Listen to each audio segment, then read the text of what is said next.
Hello students, welcome to our new lesson. Today we will start one new chapter from class 12 physics, that is current electricity. So for this we have to know what is current electricity, and later we will discuss about electric current, current density, then electric current in conductors, drift velocity, that's thing, all that. So from previous classes you already know about what is charge and what is conductors. All these things you already know. So what is current electricity? Say from last class you know that when charge is at rest, then we called at static charge, and there we learned about static electricity. So just the opposite, when the charge is at motion, then this is called current electricity. So the branch of physics which deals with the charge in motion is called current electricity. Clear? I am writing here. The branch of physics, the branch of physics which deals with the charges in motion is called current electricity. Okay, clear? So when the charge is at rest, then static, and when the charge in motion, then it's current electricity. So one is static electricity and another one is current electricity. And in these cases, charge in motion one time and charge in rest. Clear? Now our second topic, electric current. So what is electric current?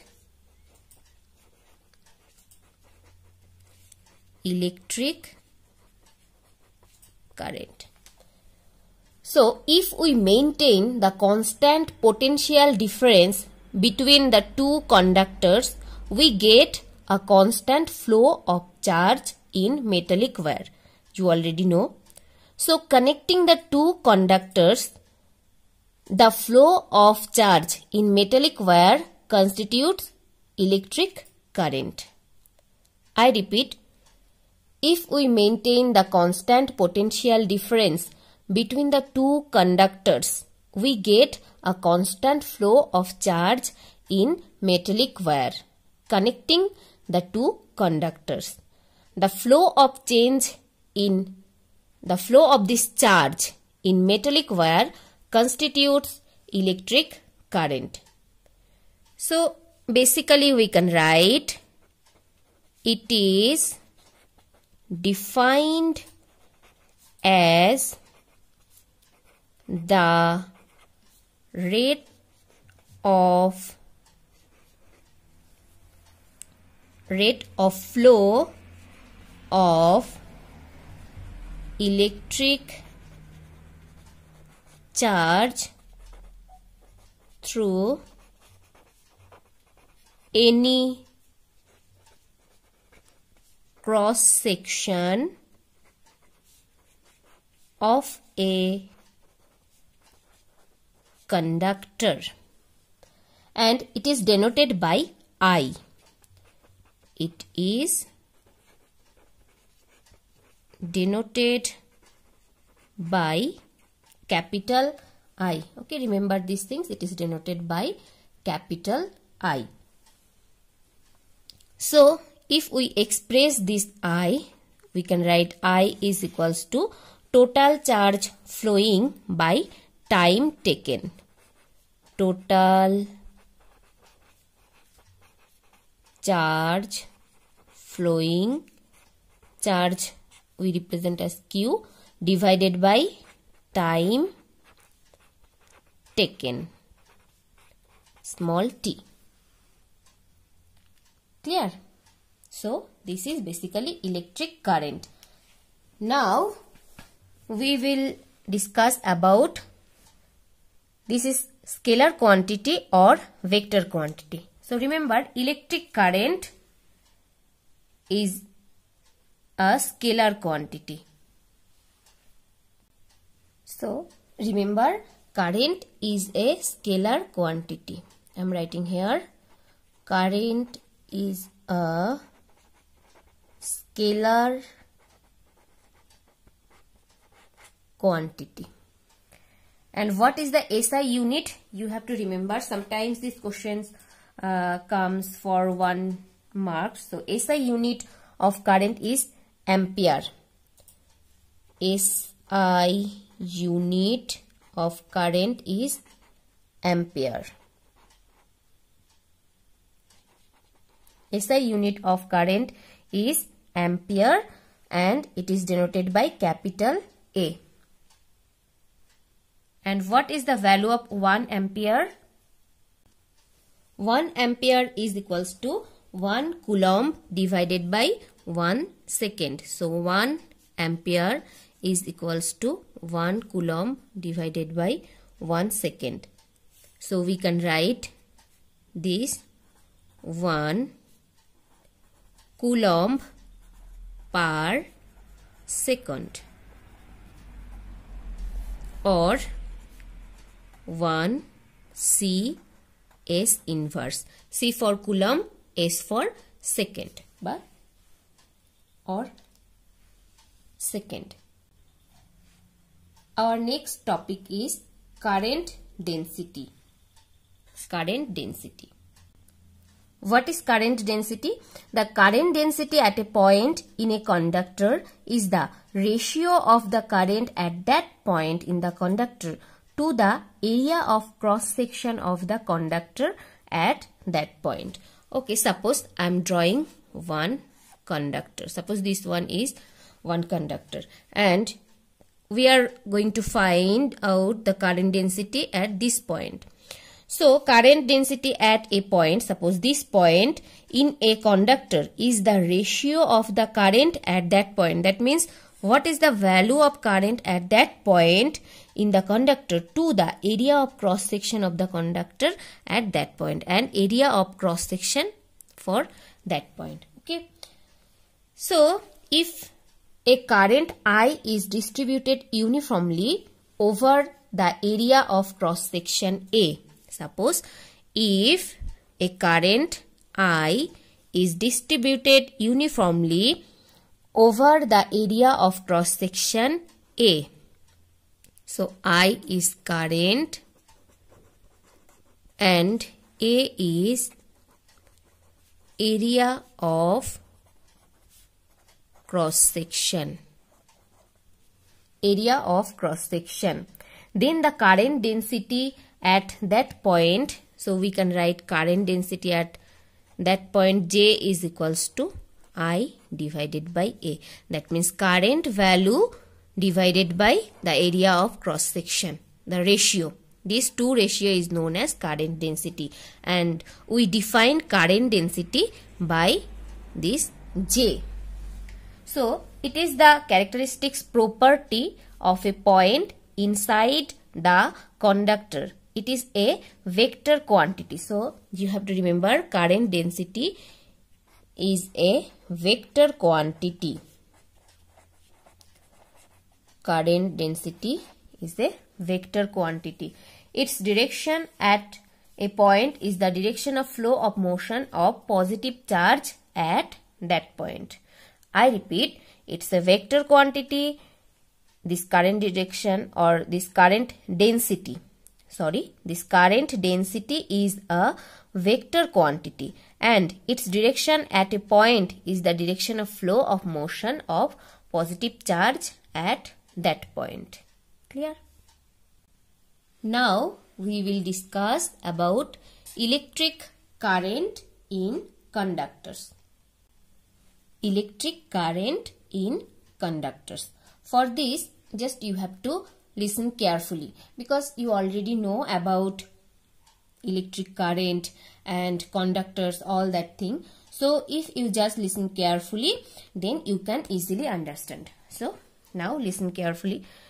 Among the solids, all metals are good conductors of electricity.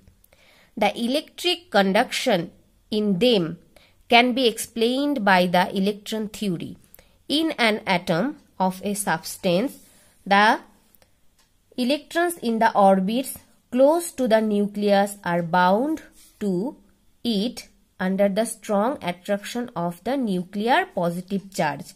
So if I describe an atomic structure, so center we have positive charge, proton and neutron, and in outer orbit or outer shell there are electron.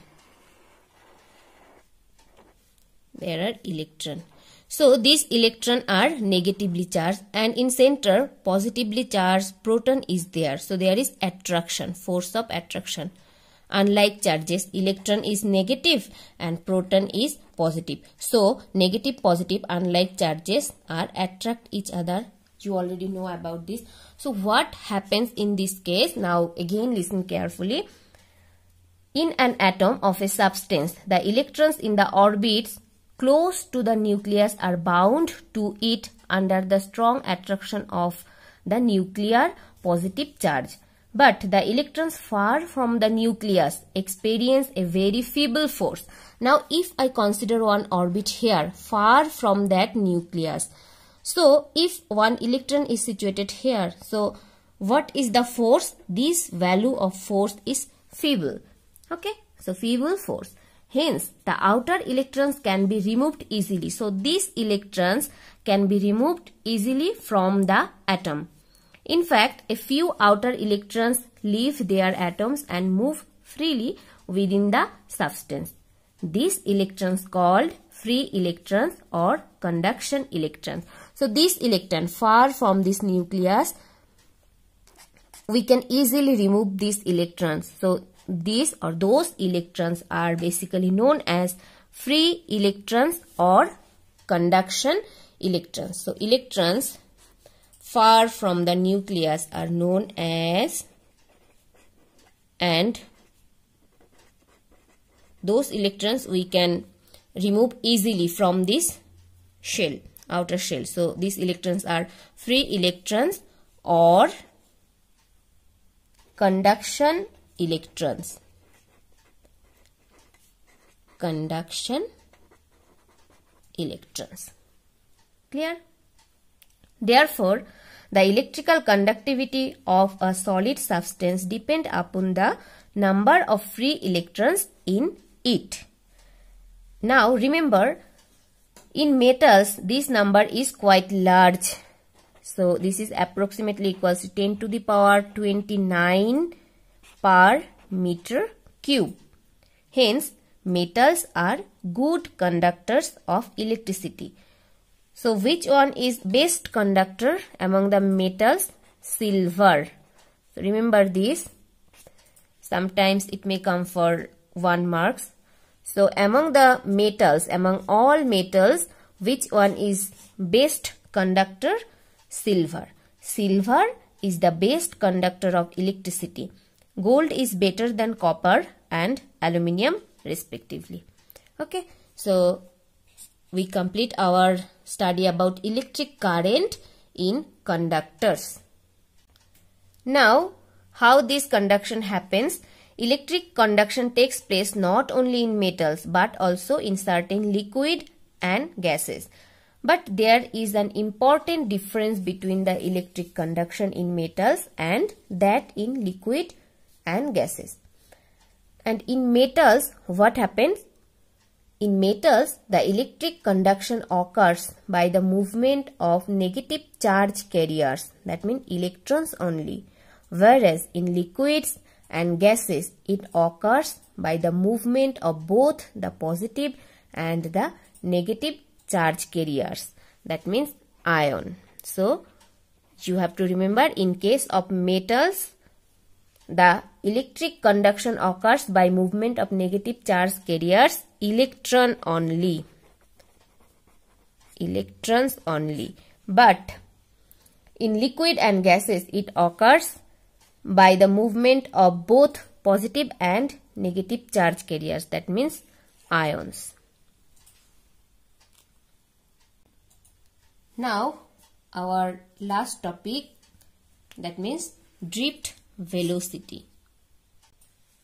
Okay, to understand drift velocity properly, we need one circuit diagram. So you can see from here, suppose this one is our one conductor and we are connecting with potential difference or voltage V here.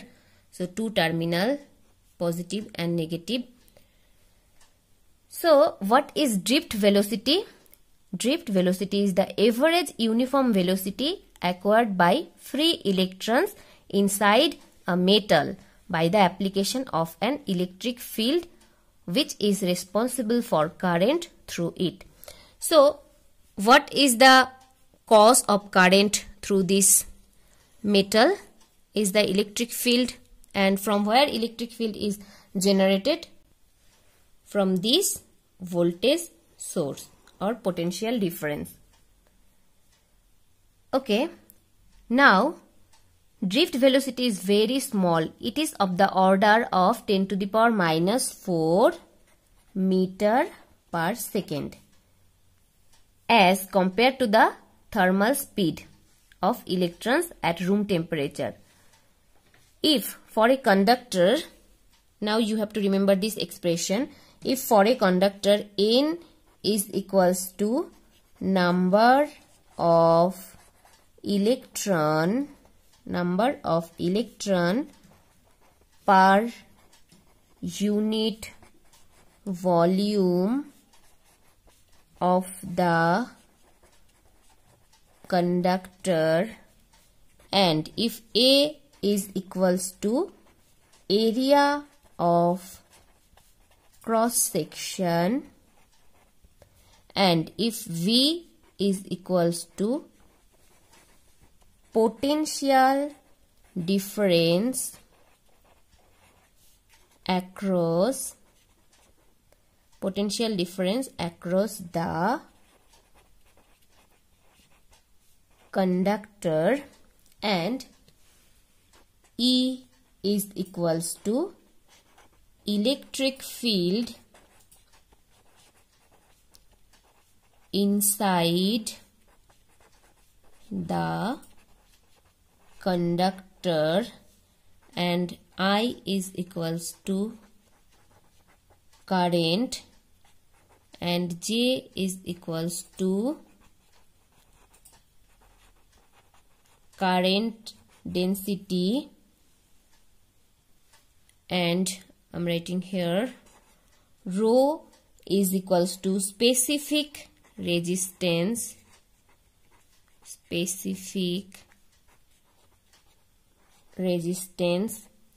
and sigma is equals to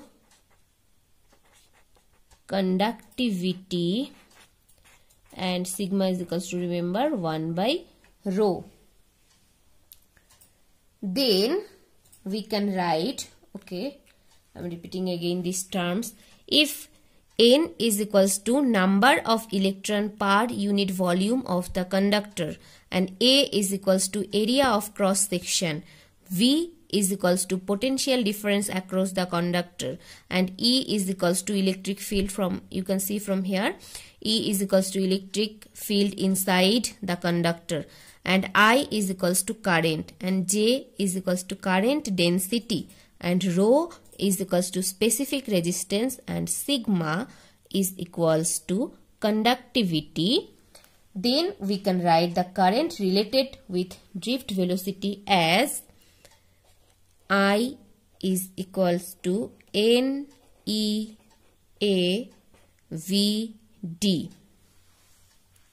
The current related with drift velocity as I is equals to NEAVD. This VD for drift velocity. this Vd is drift velocity. So from here we can write Vd is equals to I divided by NEA. I divided by NEA. So I by A, we know from our previous expression, I by A we can write J. So J divided by NE. J divided by NE. So and J is equals to sigma E. So sigma E divided by NE. Okay, now sigma is equals to what? Sigma is equals to 1 by rho. So in place of sigma we can write 1 by rho. So E divided by rho NE. E divided by rho NE. Again E is equals to, we can write V divided by L. So from here V is equals to, in place of E we can write V divided by L. V divided by L, then rho NE. Rho NE. So this one is our final expression for drift velocity. This one is our final expression for drift velocity. Average relaxation time is equals to what? Mean free path of electron by drift speed of electron. Okay. Remember this line. Average